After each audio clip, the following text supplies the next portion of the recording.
रहे हैं eye vision network और ये है सिटी चैनल।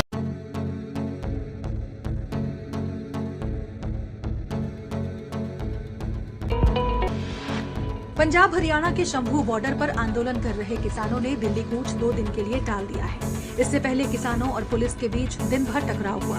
किसानों को रोकने के लिए पुलिस ने रबर बुलेट और आंसू गैस के गोले दागे। इस दौरान एक किसान और एक सब इंस्पेक्टर की मौत हो गई।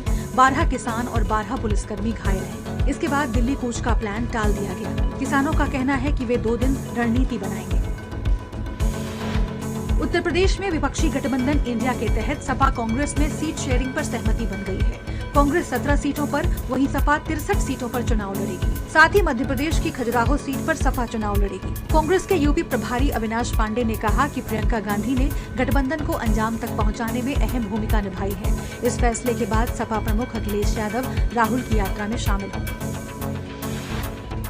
कांग्रेस ने इनकम टैक्स डिपार्टमेंट पर पार्टी के बैंक खातों से 65 करोड़ रुपए निकालने का आरोप लगाया है। कांग्रेस ने कहा कि टैक्स रिटर्न का मामला इनकम टैक्स अपीलेट ट्रिब्यूनल में पेंडिंग है। इस मामले पर आज सुनवाई होगी। कांग्रेस ने अपील की है कि मामले के निपटारे तक आईटी कोई कार्रवाई न करे। 16 फरवरी को कांग्रेस ने आईटी पर पार्टी के बैंक अकाउंट फ्रीज करने का आरोप लगाया था। 42 साल तक अपने शानदार अंदाज और आवाज से लोगों को रेडियो का दीवाना बनाने वाले अमीन सयानी का हार्ट अटैक से निधन हो गया। उनकी उम्र 91 साल थी। सयानी के बेटे रजिल ने बताया कि पिता का अंतिम संस्कार गुरुवार को होगा। अमीन सयानी ने 1952 से 1994 तक विविध भारती के शो गीतमाला को होस्ट किया। उन्हीं की वजह से इस शो को लोकप्रियता मिली।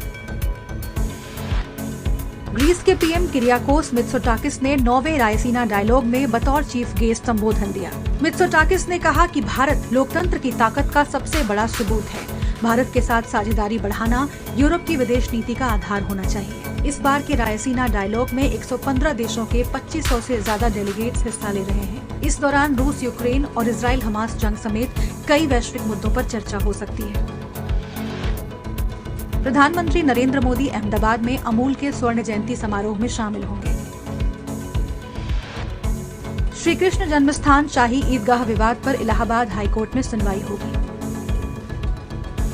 दुनिया के सबसे लंबे शख्स सुल्तान कोसेन ने दुनिया की सबसे छोटे कद की महिला ज्योति अमागे से मुलाकात की। तुर्की के कोसेन की हाइट 8 फीट 28 इंच है, वहीं भारत की ज्योति 2 फीट 7 इंच लंबी है। दोनों की ये मुलाकात कैलिफोर्निया में हुई। इससे पहले दोनों 2018 में साथ नजर आए थे, तब उन्होंने फोटोशूट भी कराया था। यूनिक हाइट की वजह से दोनों के नाम गिनीज वर्ल्ड रिकॉर्ड्स में दर्ज है। सेंसेक्स 434 पॉइंट्स घटकर 72,623 पर बंद हुआ। वहीं निफ्टी 141 पॉइंट्स घटकर 22,055 पर बंद हुआ। और अब आज के दिन का इतिहास।